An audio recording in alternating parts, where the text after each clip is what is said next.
প্রত্যেকবারের মতোই এবারও আমরা এনেছি নতুন একটা জায়গার ভিডিও, দ্য কলকাতা ক্যাফে। এটি কোথায় অবস্থিত ও আপনারা কিভাবে যাবেন তার সমস্ত তথ্য এই ভিডিওয় পেয়ে যাবেন।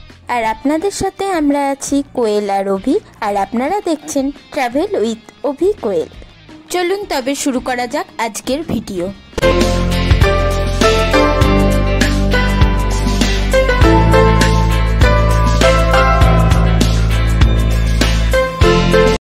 ভাটপাড়ার নাম আপনারা সবাই জানেন, খুবই পুরনো একটি জায়গা। সেই ভাটপাড়া কাকিনাড়া এলাকায় অবস্থিত দ্য কলকাতা ক্যাফে। কলকাতা ক্যাফের ফুল লোকেশন ও অ্যাড্রেস ভিডিওর ডেসক্রিপশন বক্সে শেয়ার করে দেবো।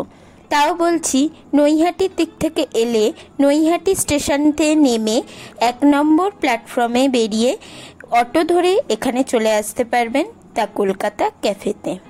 আর যদি শিয়ালদার দিক থেকে আসতে চান তাহলে কাকিনাড়া স্টেশনে নেমে ভাটপাড়া মোড়ে এসে 1 নম্বর প্ল্যাটফর্ম দিয়ে বেরিয়ে অটো বা টোটো করে চলে আসবেন দ্য কলকাতা ক্যাফেতে।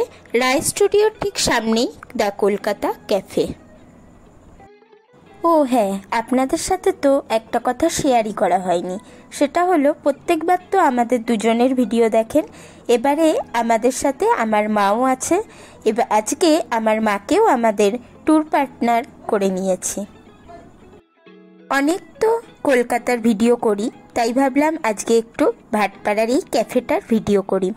যারা কলকাতার দিকে থাকেন তারা এদিকে এলে অবশ্যই তো এই ক্যাফেতে আসবেন, আর যারা এই ভাটপাড়া, জগদ্দল, কাকিনাড়া এই এরিয়ায় থাকেন তারা অবশ্যই একবার এখানে আসবেন। জায়গাটা খুব সুন্দর আর খাবার দাবারও রিজনেবল প্রাইস, আর খেতেও খুব ভালো।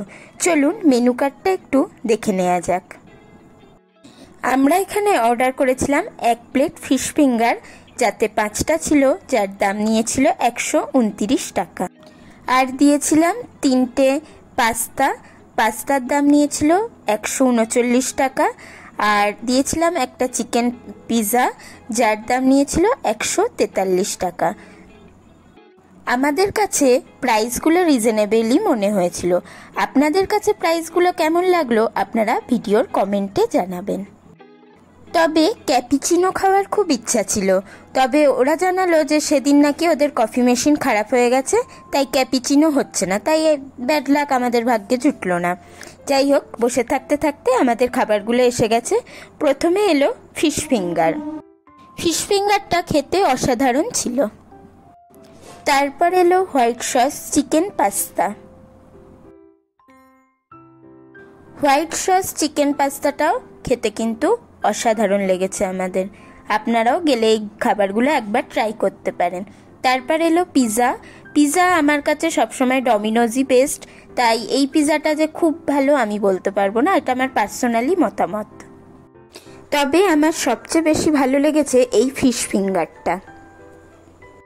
চলুন আজকের ভিডিও এখানেই শেষ করা যাক। টাটা, পরবর্তী ভিডিওয় আবার আপনাদের সাথে দেখা হচ্ছে। আর এরকম আরও ভালো ভালো জায়গার সন্ধান পেতে আপনারা আমাদের চ্যানেলটা সাবস্ক্রাইব করুন ও পাশে থাকা বেল আইকনটি ক্লিক করে দিন। আজকের ভিডিও এখানেই শেষ করছি।